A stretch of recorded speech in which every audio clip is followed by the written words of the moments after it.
Hello everyone, I hope you're all doing well. It's been a pretty busy last couple weeks for me with the beginning of the school year, but this week I just wanted to take a moment and just talk about something really kind of important, and I think something that we all should be aware of. So a couple weeks ago, a friend of mine lost a coworker in a car accident involving a drunk driver. The coworker was not the one at fault. The other driver was driving in the wrong direction, and you can pretty much fill in what happened. The upsetting part about this is that this person was right around my age, and they were very much loved by the other employees and were apparently a phenomenal artist and just an all-around kind soul. To see this person tragically taken in this way and seeing the struggles that my friend had in dealing with the loss of this person is partially why, and kind of gave me the inspiration to make this video.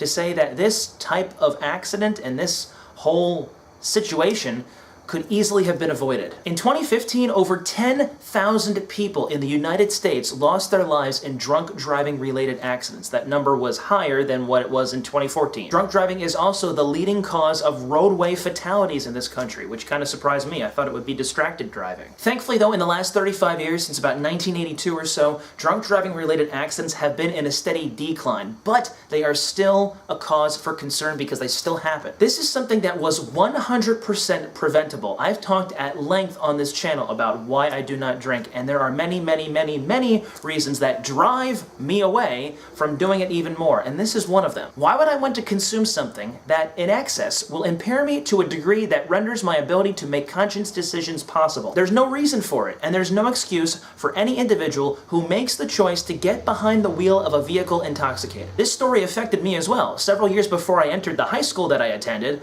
there was a teacher whose son had graduated from that high school, and I think shortly afterward he had graduated, like within a few months, even a few weeks, he was hit and killed by a drunk driver. And just 2 years ago, a 16-year-old student was hit and killed by a drunk driver not too far from the school. I can't say this enough, guys, when I say that these accidents are so easily avoidable. It all comes down to being responsible for yourself and everyone else that's on the road. And I know that many people, when they make the choice to drink excessively, have people who are designated drivers who can get them home safely without anything happening. I've been in that position before, and quite frankly, I would gladly be someone's designated driver. I would rather do that than know that someone was out somewhere with no way of getting home safely. If I could just say this one more thing, is be responsible for your life. Because once you've made the choice to get behind the wheel of a vehicle intoxicated, you can't take that back.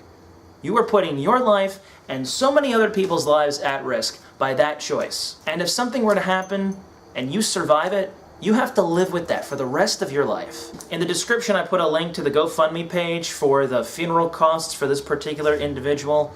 I didn't know him, but my friend really knew him, and it was really troubling to have this happen. I'm not sure if even the GoFundMe page is still up and running, but it gives you some more information about who he was and other things about him. One more quick reminder about my new series, Jake and Dana's Faves, Episode 1 premiering in its entirety at noon on Tuesday, September 26th. Thank you all for watching. God bless, be responsible with your life, and I'll see you next week.